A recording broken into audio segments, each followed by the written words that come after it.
Chers auditeurs, chers spectateurs, salam alaikum, bonjour à tous, bienvenue.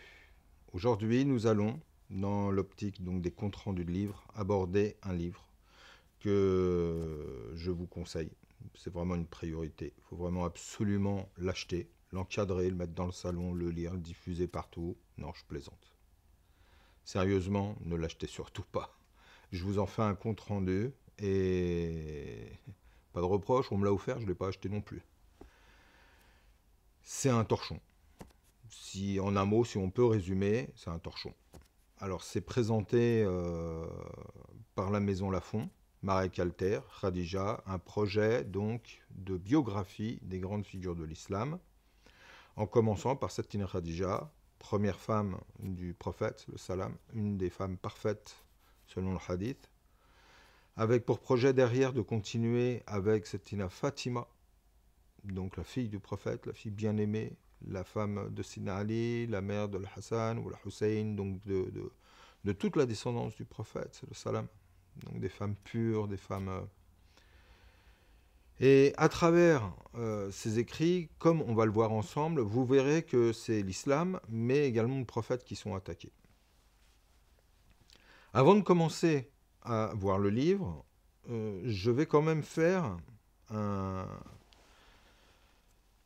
une petite parenthèse pour parler d'autre chose, en relation avec l'islam de France, en relation avec la notion de représentativité des musulmans. Donc, pourquoi? Tout simplement parce que Marek Alter est quelqu'un que l'on voit régulièrement dans des délégations d'imams, qui a été au Vatican avec des imams, et que l'on essaye donc de nous présenter comme quelqu'un qui représenterait l'islam, alors qu'en fait, il n'est même pas musulman, déjà. Sans parler de est-ce qu'il est imam, est-ce qu'il est, etc. Il n'est pas musulman, tout simplement. Donc c'est quand même, quelque part déjà, un constat qu'il est important de faire pour plusieurs raisons. Tout d'abord, parce que ça nous permet de comprendre que nous, musulmans, qui sommes des millions en France, qui sommes plus d'1 milliard sur Terre, on fait vraiment de nous ce qu'on veut. C'est-à-dire qu'on nous prend le premier venu, celui qui nous arrange, en l'occurrence un des grands amis de BHL, Bernard-Henri Lévy, dont le rapport avec l'islam est vraiment flou, personnellement je ne le vois pas, et on réussit à nous en faire un représentant de l'islam. Quelqu'un qui écrit sur l'islam, qui écrit pas trop mal, il parle très mal, mais il écrit pas trop mal, donc on se demande vraiment qui écrit. Deux, pour publier un livre, et là c'est maintenant plus à la maison d'édition Robert Laffont que je m'en prendrai, à propos de laquelle je me pose vraiment des questions. Quand on écrit un torchon comme ça, où il y a des fautes grosso modo toutes les 2 pages, des fautes historiques, des fautes qui salissent l'islam. Bien que ce soit un roman, à mon sens, c'est loin d'être suffisant. Publié en 2014, c'est-à-dire dans une période très mouvementée en France. On n'avait pas besoin de ça. Est-ce que Robert Laffont n'a pas les moyens d'avoir un comité scientifique? Il n'y a pas de directeur de collection, il n'y a pas de chef de rédaction, il y a personne capable de relire derrière et d'avoir un minimum de connaissances. Si c'est le cas, bah, faut nous le dire. Je vous assure qu'on pourra vous présenter des gens calés, capables de contrôler, de corriger les erreurs. Parce que là, on va le voir ensemble. Ça sera un peu fastidieux, mais on va faire la liste. C'est une horreur. Et je le répète, le fait de passer ça sous un roman ne suffit pas comme excuse. Donc soit on est vraiment négligent au niveau des éditions Robert Laffont, soit quelque chose de médité, c'est pas possible. Monsieur Alter, même au sein de sa propre communauté, la communauté juive, il est connu comme étant menteur. Donc qu'est-ce qu'il vient faire dans la communauté musulmane? Qu'est-ce qu'il vient faire au sein de l'islam et s'occuper de l'islam et des grandes figures de l'islam? Franchement, il y a des gens beaucoup plus calés, qui connaissent beaucoup mieux les choses, capables de faire un très bon travail. Donc là, c'est vraiment la question de la représentativité qui se pose. Il y a des gens qu'on médiatise facilement, un coup de fil et ils ont les médias où ils veulent. Ils ont même le Vatican ouvert. Un coup de fil, et hop, la semaine d'après, ils sont au Vatican. Bravo, super. Monsieur Marek Alter, grand ami donc, de Monsieur Chelroumi, imam est présenté comme imam de la mosquée de Drancy, ce qui est faux, qui fasse partie éventuellement d'une association, je dis bien éventuellement, mais imam, non. Non, c'est pas vrai, c'est faux. Donc pourquoi présenter les gens comme ce qu'ils ne sont pas? Et de surcroît, encore une fois, M. Chelroumi, que je ne connais pas personnellement, qui est peut-être très gentil, maintenant, faut quand même avouer qu'il retourne sa veste un peu facilement. Et puis, secondo, regardez un peu les choses en face. Il n'est pas capable d'aligner une seule phrase en français correct. Il y a je ne sais combien de Français de confession musulmane en France. Il n'y en a aucun qui sait parler le français. On a tous encore l'accent blédard. Non. Non, c'est fini, ces pages-là, elles sont tournées. Il y a des générations qui sont passées. Aujourd'hui, musulmans, français, faut arriver à l'accepter. Faut arrêter de nous mettre sur des plateaux quand il y a des rencontres interreligieuses où on a un représentant de la communauté juive, un représentant de la communauté chrétienne et un représentant de la communauté musulmane. Dans les 3/4 du temps, on nous met un guignol. On est vraiment si mauvais que ça? Sur les millions de musulmans qui sont en France, on n'est pas capable de trouver 4-5 personnes capables de relever le niveau, capables de s'exprimer dans un français un minimum correct, de connaître leur islam un minimum correctement. On reviendra sur cette question, j'y reviendrai régulièrement. Parce qu'autant on se moque de nous quand on pratique comme ça, autant moi je ne laisserai pas passer. D'ailleurs, le projet de média web que l'on monte avec quelques amis va dans ce sens, où on va justement donner la parole à des gens qui représentent réellement la communauté, qui d'ailleurs ne demandent pas à représenter, mais qui, je dirais, sont beaucoup plus représentatifs dans le sens où ils connaissent bien l'islam, ils l'ont étudié, ils le lisent dans le texte, ils parlent bien le français.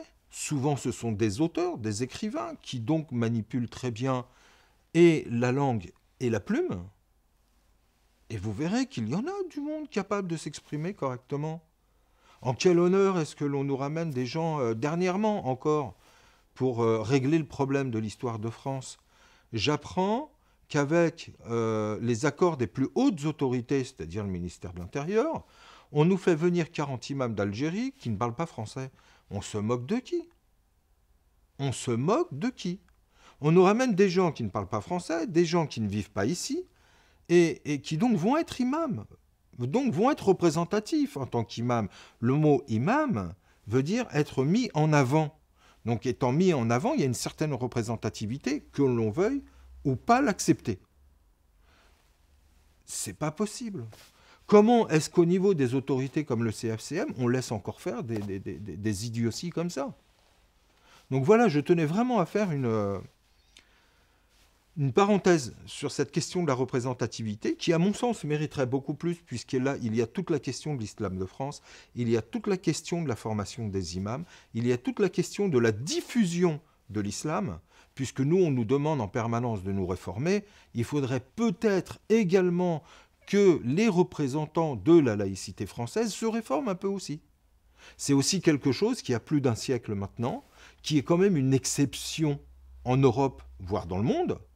Donc il faut arrêter de nous élever une laïcité qui n'est qu'une exception parmi tous les modèles actuels et même occidentaux, comme étant la norme. À un moment donné, on doit être capable de discuter, se mettre autour d'une table et de discuter entre adultes, gentiment, posément, et de chercher des solutions.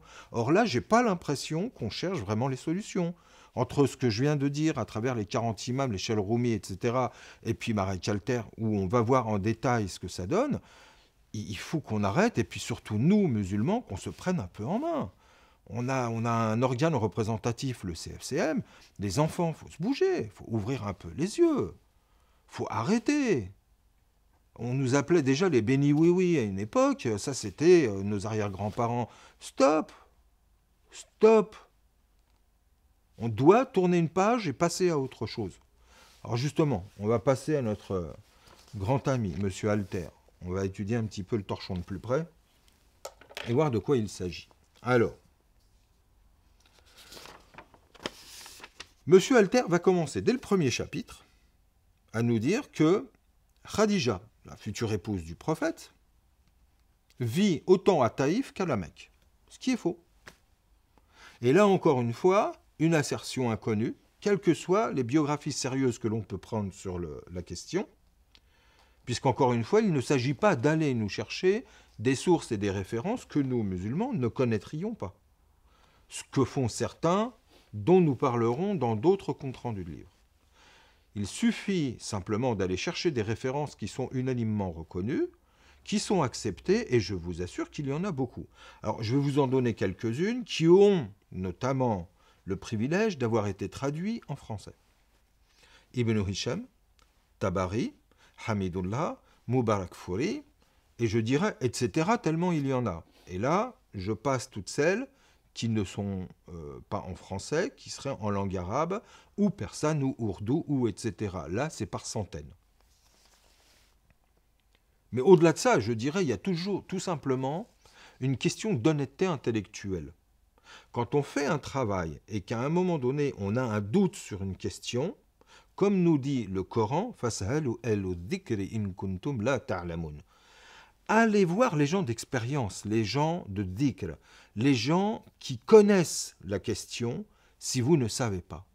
Donc, grosso modo, allez voir vos aînés, allez voir ceux qui vous ont précédé dans le savoir et demandez-leur confirmation au minimum.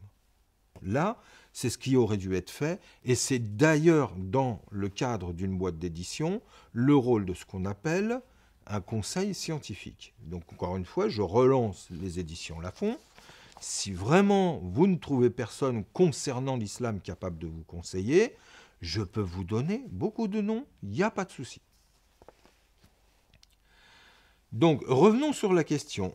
Pages 30 et 31, entre autres.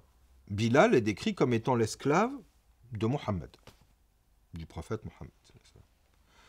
Donc, ce qui automatiquement classifie le prophète parmi les esclavagistes. Premier bravo. Ce qui est tout à fait faux, évidemment. Il était l'esclave de Omeya ibn Khalaf, c'est-à-dire un des païens Quraïsh de la Mecque. Et le prophète, salam, plutôt que d'en être son maître, va avec ses compagnons, et notamment Abu Bakr al-Siddiq, tout mettre en place pour le libérer. Chose à laquelle il parviendra de manière coûteuse, difficile, mais il y parviendra, il lui rendra sa liberté. Ensuite, nous voyons Mohammed, donc le prophète, Khadija, son épouse, Bilal, son compagnon, qui sont dépeints en train de prier des idoles aux pages 31 et 40. À la page 78, Khadija fait la procession d'Obal, une des idoles principales de la Mecque. Page 123, le prophète Mohammed adresse un vœu, une prière, au nom d'Obal. Tout comme aux pages 126, 156, 176, 262, 266, 273. Donc, c'est-à-dire, grosso modo, quasiment tout le long du livre, on voit le prophète se comporter comme un païen, comme un idolâtre, comme un polythéiste de la Mecque. Alors là, encore une fois, c'est faux, et nous allons argumenter pour voir à quel point M. Alter manque de références et de connaissances. À mon avis, c'est même plus grave que ça, parce que on verra, et on continuera, il y en a pour des pages et des pages, même si c'est un peu fastidieux, je vous assure que ça vaut le coup, de rentrer dans le détail et de voir à quel point c'est plus que de la simple faute ou ignorance ou de la méconnaissance de l'islam, c'est vraiment mal intentionné. Donc, que doit-on garder en mémoire?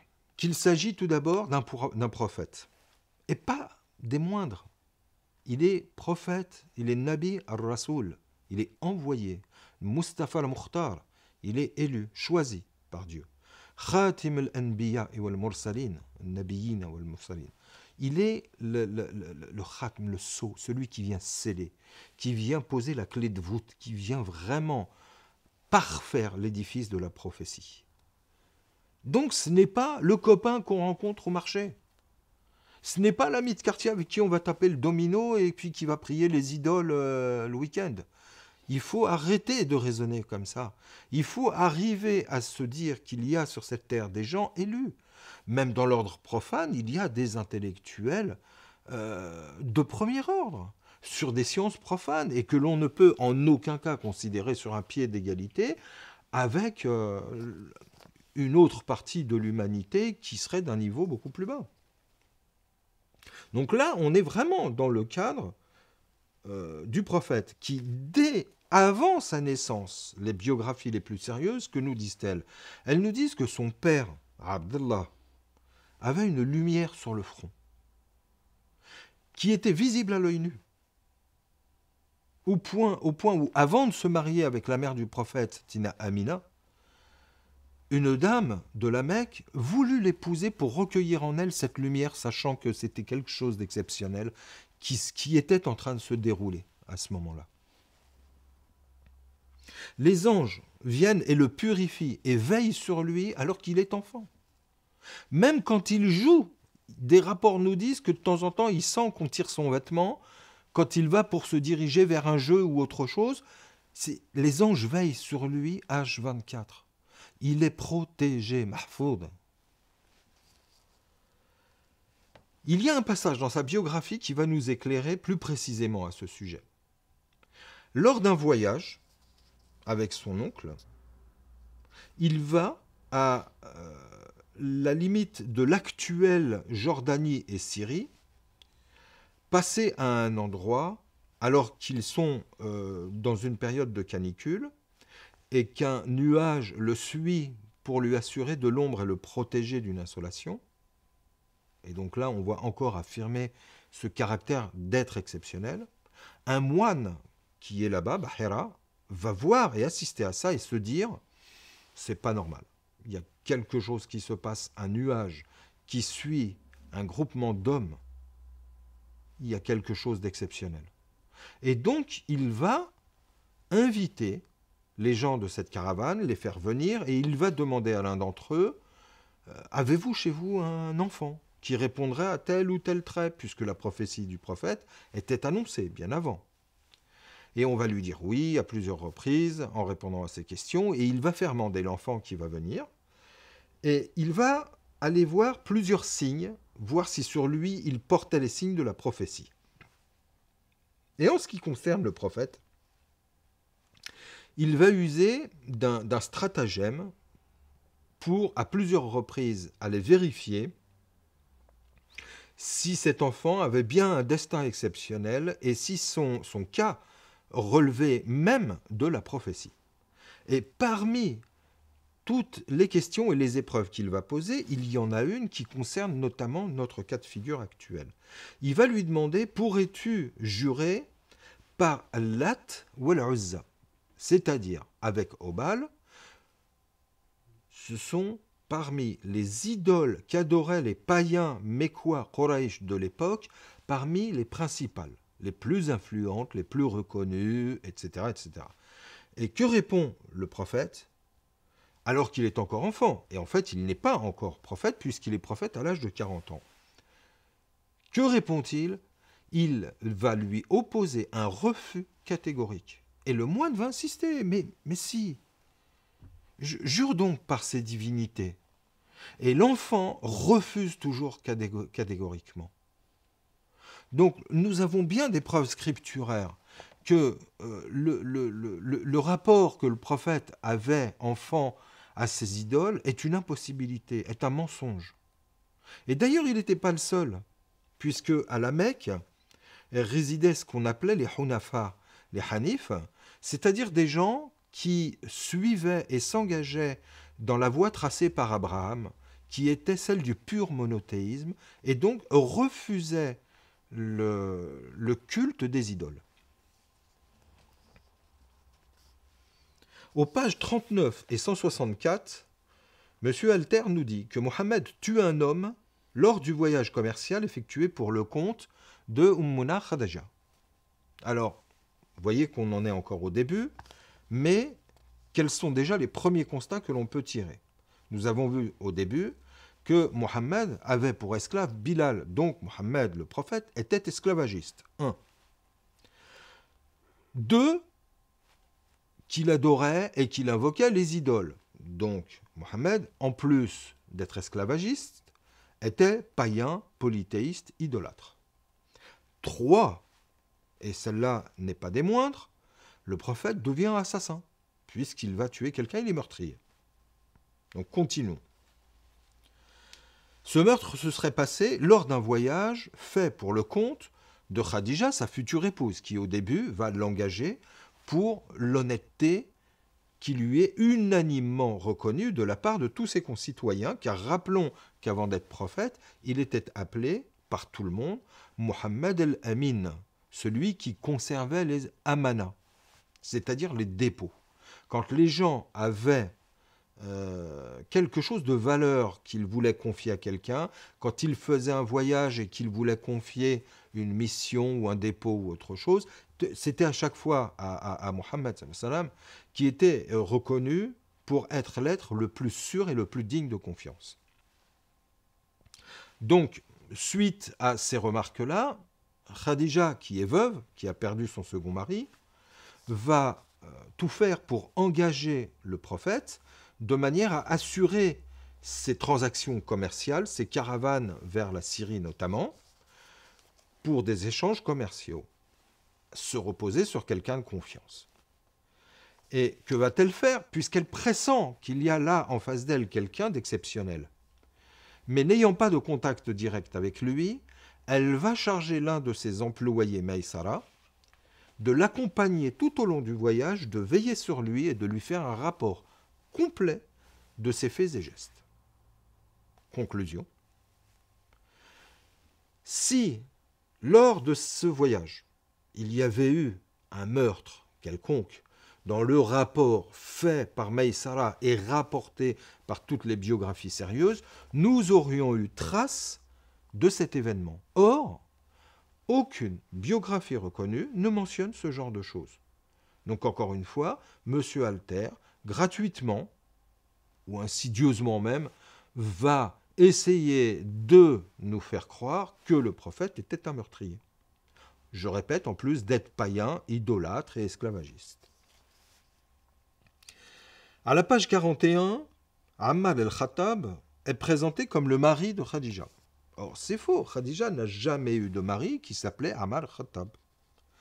L'histoire nous rapporte qu'en effet, Khadija était mariée à 2 reprises et a eu des enfants d'union conjugale précédente. La première avec Abu Halat, qui en fait s'appelait An-Nabash ibn Zarara at-Tamimi, de qui elle eut 2 filles, Hind et Halat.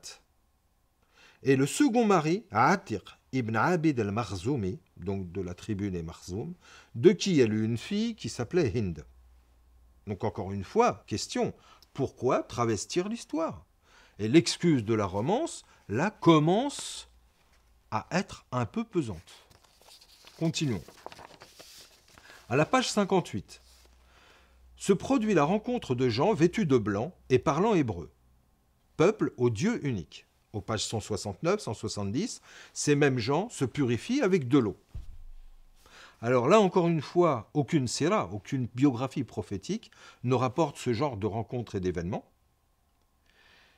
Et encore une fois, seul un moine nestorien vit Mohammed s'asseoir près d'un arbre où s'asseyaient les prophètes et tira la conclusion qu'il s'agissait là de quelqu'un d'exceptionnel. Il demanda à Maïsara, le fameux compagnon de voyage, qui était ce jeune homme près de l'arbre. C'est un homme noble de la ville sainte de la Mecque, lui répondit donc l'employé de Septina Khadija. Et le moine chrétien ajouta alors, ne s'assoit sous cet arbre que le prophète. Le moine demandait s'il avait une marque rouge dans le bleu de l'œil. Maïsara répondit par l'affirmative. Ce à quoi le moine chrétien lui dit qu'il s'agissait alors du dernier des prophètes et que celui qui croit en lui sera béni. Donc nous relirons cet épisode mentionnant une rencontre avec d'autres personnes du même genre, tendant à vouloir nous faire croire et à accréditer la thèse qu'en fait le prophète aurait copié les choses sur les communautés précédentes, notamment chrétiennes et juives. Donc les vêtements blancs, on sait que les musulmans aiment s'habiller en blanc, ils se purifient avec de l'eau, les ablutions que nous faisons en islam avec l'eau, ils adorent un Dieu unique. Donc il aurait eu une conscience monothéiste à ce moment-là, et c'est, on va le voir sur le reste du compte-rendu, ce que tente à suggérer Marek Alter, c'est-à-dire, une fois encore, tous les lieux communs du copiage, évidemment d'aucune révélation, puisqu'il va aller tout pomper chez les communautés précédentes.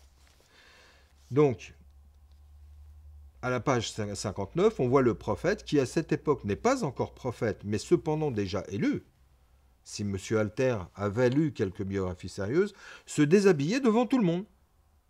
Comme on le voit à plusieurs reprises, avoir des relations sexuelles avec une certaine Lahla, à la page 72 notamment, et avec laquelle il envisage même le mariage à la page 137. Alors là, encore une fois, bon, que dire? Faux, je sais pas, en français, en anglais, en arabe, en quelle langue le dire, tout est faux. Tout est faux.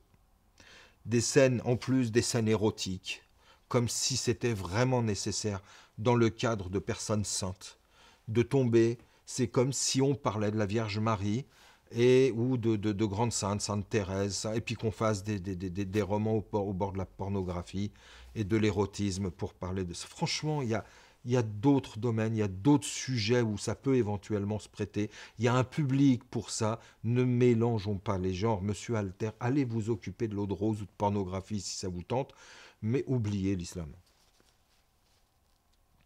On voit des descriptions du prophète qui sont celles d'un païen, d'un profane, où à plusieurs reprises il est parlé de son avidité sexuelle qui le dévore. Pourquoi ne pas en faire un détraqué sexuel, un obsédé aussi? On n'est plus trop à ça près maintenant qu'il est païen, assassin, esclavagiste. C'est quand même scandaleux. Depuis l'enfance, même quand il jouait, je le disais tout à l'heure, avec les enfants, l'ange Gabriel l'écartait. Il avait une présence protectrice et une vigilance à son égard qui était permanente. Son éducation était prise en charge à chaque instant. Prenons une autre erreur. Une erreur qui serait d'apparence bénie, mais qui en fait ne l'est pas. C'est concernant Zayd ibn Haritha al-Kalb, mentionné à la page 75, où le qualificatif el-Kalb désigne le pays de sa naissance. En réalité, si M. Alter avait une connaissance de l'arabe ou relu attentivement son texte, si c'est bien lui qui l'a écrit, il n'aurait pas fait ce genre de faute. La désignation du pays d'origine finit toujours par un « i ». Donc là, en l'occurrence, ça aurait été el-Kelbi. Comme on dit pour les gens de la Mecque, el-Mekki, pour les gens de Médine, el-Madani, les gens d'Alger, el-Jazairi, les gens de Tunis, el-Tunsi, etc., du Maroc, el-Maghribi, on finit toujours par un « i » qui est le « i » de l'appartenance au nom que l'on vient de citer qui le précède. Or, là, el-Kelb veut dire le chien. Grosso modo, il est en train d'appeler la personne et de le traiter de chien quand il pratique ainsi. Il nous le décrit comme étant l'esclave de Khadija et qu'il serait retenu, grosso modo, contre sa volonté et qu'il aurait été recueilli lors d'une razzia faite sur une tribu, etc., etc., etc. Alors qu'en fait, Mohammed va le recueillir, va l'adopter, le protéger, et on en a pour preuve l'amour qui lui est donné, cet amour filial où il va aller devant la Mecque en disant « Zaïd est mon fils et moi je suis son père ». Il instaure vraiment une filiation. Jusqu'au moment où le verset va descendre qui nous dit « Mohammed n'est le père d'aucun d'entre vos hommes. Il est l'envoyé de Dieu ». Donc là, on lui demande de ne pas affirmer de paternité. Mais un événement va se produire pour nous montrer cependant l'attachement qu'il y avait entre les deux hommes. C'est que la famille de Zaïd, qu'il l'avait perdu, il errait dans le désert, le prophète le recueille, va le retrouver et va venir à la Mecque rencontrer le prophète pour lui dire, voilà, nous sommes ses parents, nous sommes sa famille, sa tribu, etc., etc. Le prophète va faire appeler l'enfant, Zaïd, va le faire appeler et va lui expliquer que tes parents t'ont retrouvé, tes parents sont là, ils demandent à te récupérer. Aujourd'hui, tu as un certain âge, tu es mature, tu es en mesure et assez émancipé pour prendre des décisions par toi-même. Peux-tu nous dire ce que tu voudrais faire? Et l'enfant va lui dire, je ne t'échangerai contre personne sur cette terre. Le prophète comprend que l'enfant a un tel attachement à lui et va proposer aux parents de lui laisser, et les parents vont accepter. Donc il va rester avec lui. Donc on voit qu'en fait, il y a un tout autre rapport que ceux que M. Alter essaye de décrire dans le livre. À la page 95, la pierre noire est extraite des ténèbres par Obal. À la page 191, le même Obal, idole des païens mécois, jette la pierre noire sur terre. Là encore une fois, c'est un travestissement complet de l'histoire traditionnelle réelle. La pierre noire, qui à la base et à l'origine est blanche, nous est donnée comme don divin et comme pierre du paradis pour effacer les péchés, pour prendre sur elle les péchés de l'homme.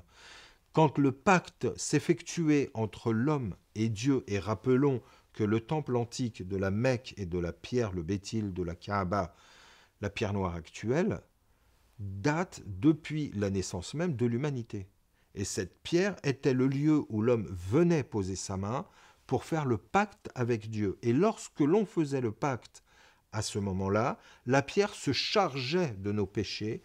Et dans cet acte de conversion, il nous est dit que l'homme en ressortait pur, vierge et propre comme un enfant. Il était comme le jour où sa mère l'avait mis au monde. Le hadith, Allah va qualifier même la pierre noire de Yaminullah fil ard.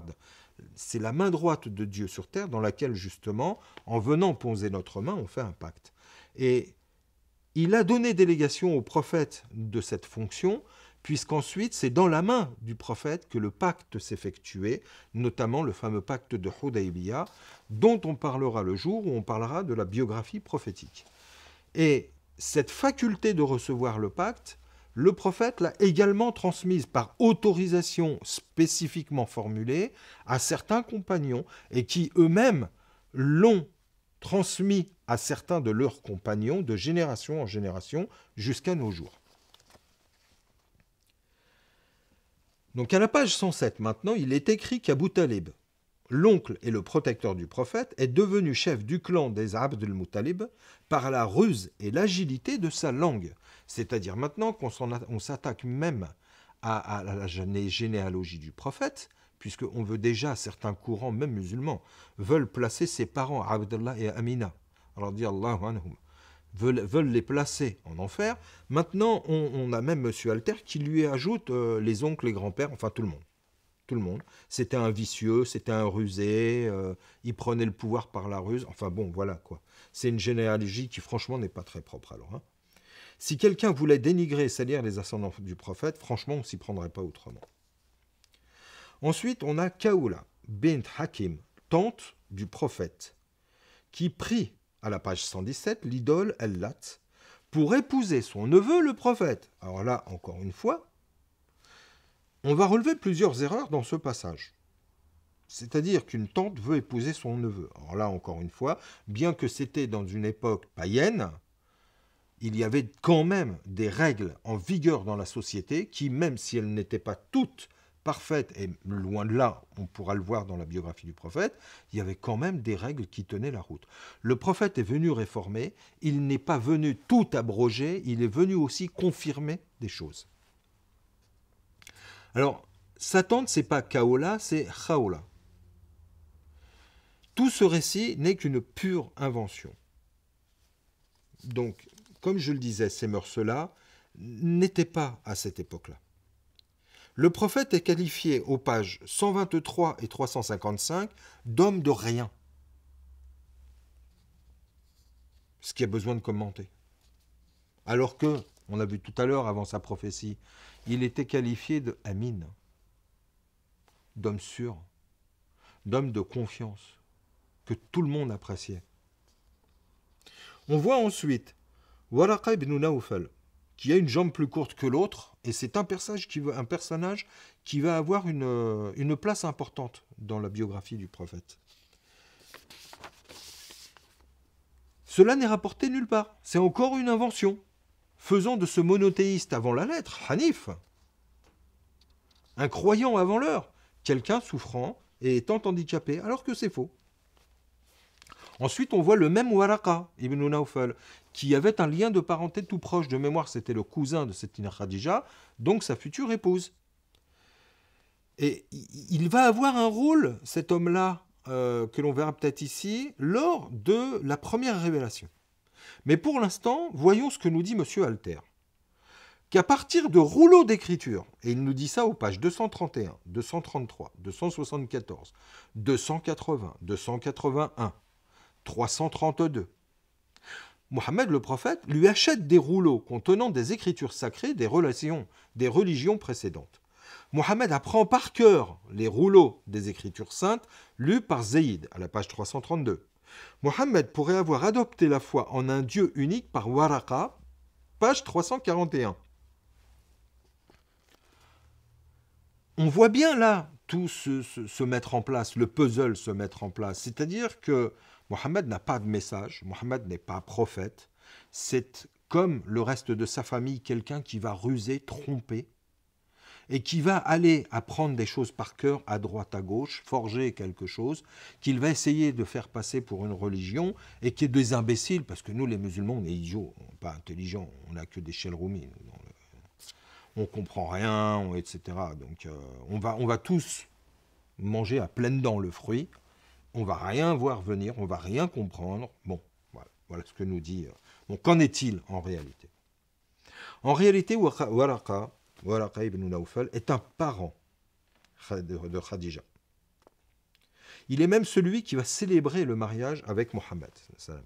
C'est un Hanif, donc, qui s'est engagé dans la voie tracée par le prophète Abraham, Sayyidina Ibrahim alayhi salam, et il est devenu avec le temps chrétien, ayant reconnu dans cette voie et dans cette confession l'adoration à un Dieu unique. Donc il a effectivement une connaissance des Écritures, c'est un homme de science, et c'est à lui que Khadija va présenter le prophète lors de la première révélation Iqra. Iqra bismi rabbika alladhi khalaq. Elle va lui présenter, parce que sachant qu'il a une connaissance des Écritures, elle va chercher une confirmation auprès de cet homme-là. Et tout de suite, que va lui dire Waraqa? Il va lui dire, c'est effectivement le Namus, c'est-à-dire l'ange de la révélation qui était venu voir Moïse, qui est venu te voir. C'est Sidna Jibril, alayhi salam. Et ce qu'il t'a apporté, c'est la prophétie. Et il va également ajouter, connaissant et sachant que nul n'est prophète en son pays, il va lui dire « Ô combien j'aurais aimé être vivant le jour où tu seras chassé par ton propre peuple. » Mais c'est des jours qu'il ne verra pas car il est déjà âgé. C'est un des tout premiers croyants, avec notamment Settina Khadija, avec Sina Ali, avec Abu Bakr al-Siddiq, parmi les tout premiers donc, qui va croire et adhérer au message, bien qu'il ne pratiquera pas l'islam en tant que tel, puisque les rites proprement dits de l'islam ne descendront que plus tard. Au début, on a surtout un credo, une croyance, une spiritualité, une métaphysique, le tawhid. Donc, à la page 341, la prière des gens monothéistes du clan de Zaïd est similaire à la prière islamique, tout comme leurs ablutions. Et l'on retrouve également cette assertion aux pages 169 et 170. Encore, à la page 58, il est précisé que ces gens vêtus de blanc, parlant hébreu, adoraient un Dieu unique. Le serviteur de Khadija, qui là, va former Mohammed, notamment aux armes, se nomme Abdonaï. Bon, est-ce qu'il y a besoin d'avoir fait 15 ans d'études religieuses pour voir là une relation avec Adonai, le nom du Dieu chez les Hébreux? Donc c'est Abdonai qui va former Mohammed. Et ce qui évidemment est faux, tout à fait faux, encore une fois. C'est un nom qui n'apparaît, que l'on ne voit nulle part dans les biographies du prophète. Le prophète fait plusieurs voyages commerciaux vers d'autres contrées. Même une fois marié, il part avec Abou Bakr comme compagnon de route à la place d'Abou Nourbel, qui était son compagnon, un de ses compagnons de route. Alors évidemment, là encore une fois, c'est faux. Monsieur Alter énumère les enfants de Khadija et de Mohammed comme suit. Alors, leur premier enfant, Zainab. Deuxième enfant, Rokhaya, page 205. Troisième enfant, après 7 ans de mariage, un fils, El-Qasim. Ensuite, quatrième enfant, Keltoum, qui traduit petite mère joufflue. Et enfin, cinquième enfant, Fatima. Là encore, tout est faux. Vient d'abord une fille, Zainab, en effet, puis un garçon, Qasim. Le deuxième enfant est un garçon, et non pas une fille. Puis ensuite, la troisième fille, va être Rokhaya, et non Rokalia. Rokalia, il n'y a pas de lame, Rokhaya. Et ensuite vient Keltoum. Suit alors à nouveau un garçon, Abdullah, que M. Alter passe à la trappe. Et enfin, la petite dernière, la Benjamine des descendantes du prophète direct, sa fille préférée, c'est Tina Fatima. El-Qasim, donc son fils, rappelons que les deux garçons du prophète vont décéder en jeune âge, fait les circumambulations, le tawaf, autour de la Kaaba avec son père, notamment page 251. Il mime avec son père les gestes de la circumambulation, page 275. Ce qui est faux, encore une fois, l'enfant meurt avant ses 1 an. Il meurt d'une maladie. Et M. Alter, lui, le fait mourir empalé par un pieu de fer. Et ce, à plusieurs reprises. Page 305, page 306, page 307, page 309. Tout est faussé, tout est modifié, tout est caricaturé. Pourquoi ? L'histoire de Hajar et Ismaïl, donc seconde épouse et premier fils de Sayyidina Ibrahim al-Khalil, le prophète Abraham. Il y a un passage qui est donné sur leur vie, notamment en rapport avec la reconstruction de la Kaaba, etc. Or, page 240, tout est faux. Tout est faux, tout est faux. Ce n'a aucun sens, même géographiquement, les noms qui sont cités, tout est impossible. Aux pages 240 et 241, c'est Abraham qui parcourt Safa et le Marwa pour trouver la source de Zemzem. Or, là encore une fois, c'est complètement faux. Sayyidina Ibrahim, Abraham, va déposer Hajar, son épouse, et va déposer Ismaïl, son fils, et va les laisser sur ordre divin. D'ailleurs, quand il s'en va de crainte, son épouse lui dit « Est-ce sur ordre de Dieu que tu nous laisses ici ?» Et il se retourne en lui disant « Oui, c'est sur ordre de Dieu. » Elle lui dit alors « Va en paix, n'aie crainte si c'est sur l'ordre de Dieu. » Et c'est Ismaïl qui est encore bébé à cette époque-là, c'est sa maman, Hajar, qui, elle, va faire les allers-retours entre 2 collines pour aller rechercher de l'eau. Ces collines que l'on appelle As-Safa ou le Marwa et qui font partie du rituel du pèlerinage jusqu'aujourd'hui. Et c'est en revenant au centre que l'eau, la source de Zemzem, bon, on racontera les détails plus tard dans le cadre des biographies, mais que l'eau de Zemzem va surgir. De placer et de faire d'Abraham celui qui fait les allers-retours entre Safa ou le Marwa, c'est encore une fois introduire des choses complètement fausses. Et après, on se plaint que l'islam soit ignoré quand elle est déformée à ce point.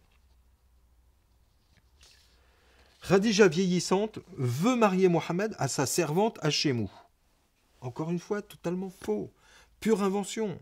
Fatima, sa fille, page 275, 323, 323 en bas, une deuxième fois, 351, veut à tout prix être un garçon. On est quoi dans la théorie du genre, monsieur Alter ? C'est pas possible. C'est faux et encore une fois archi faux. Mohammed siège avec les puissants à la Dar Nadwa, c'est-à-dire la maison du conseil, qui est plus ou moins l'équivalent du parlement de l'époque, où toutes les personnes âgées et considérées comme sages viennent siéger pour débattre des affaires, donc de la ville, de la région, etc., etc. Donc, page 298. Et donc, Mohammed aurait fait partie de ce conseil des anciens. Or, ceci est impossible pour plusieurs raisons. Parce que le prophète va recevoir sa mission prophétique à l'âge de 40 ans.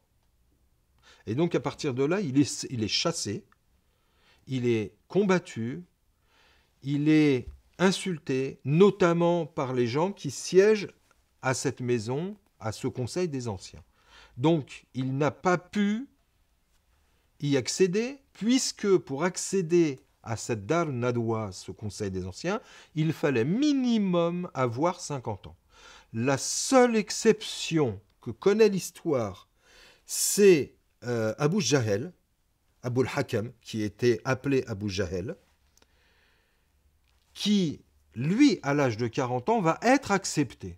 C'est la seule exception, mais le prophète n'y a jamais siégé. Donc, on nous raconte ensuite comment, lors de la reconstruction de la Kaaba, la pierre noire fut remise en place. Et ceci, donc, toujours dans le même livre, aux pages 299, 301 et 302.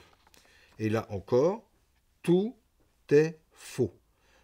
En réalité, les historiens sérieux nous disent que lors de la construction, les 4 principales tribus, familles œuvrant à la reconstruction de la Kaaba se disputent pour savoir qui va replacer la pierre noire, et de manière commune, ils décident parce qu'ils en arrivaient à tirer les armes, chacun présentant ses lettres de noblesse, ils en arrivaient à tirer les armes pour prétendre justement à la supériorité et à placer la pierre noire.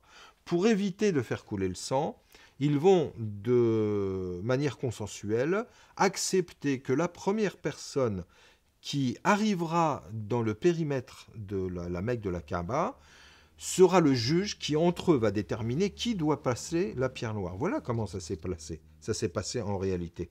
Et donc, c'est le prophète qui arrive, et tous, voyant Mohammed el-Amin arriver, tous sont entièrement d'accord pour accepter son arbitrage.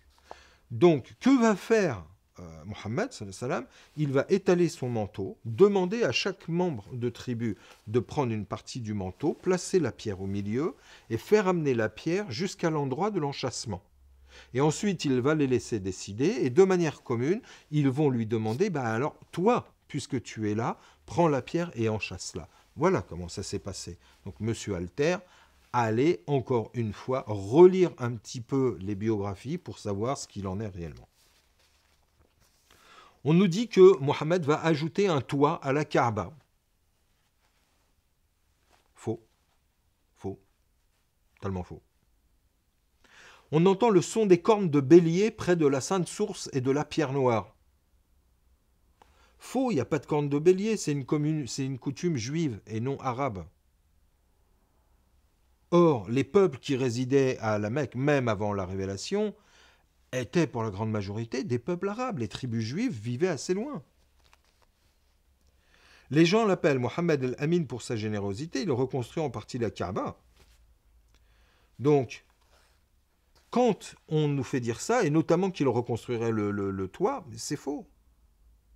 On nous dit que Khadija se sent éloignée de ses filles Zaynab et Ruqayya. Fatima avait 6 ans. Encore une fois, où ce genre d'information est mentionné. Depuis quand Khadija est éloignée de ses enfants? C'est n'importe quoi.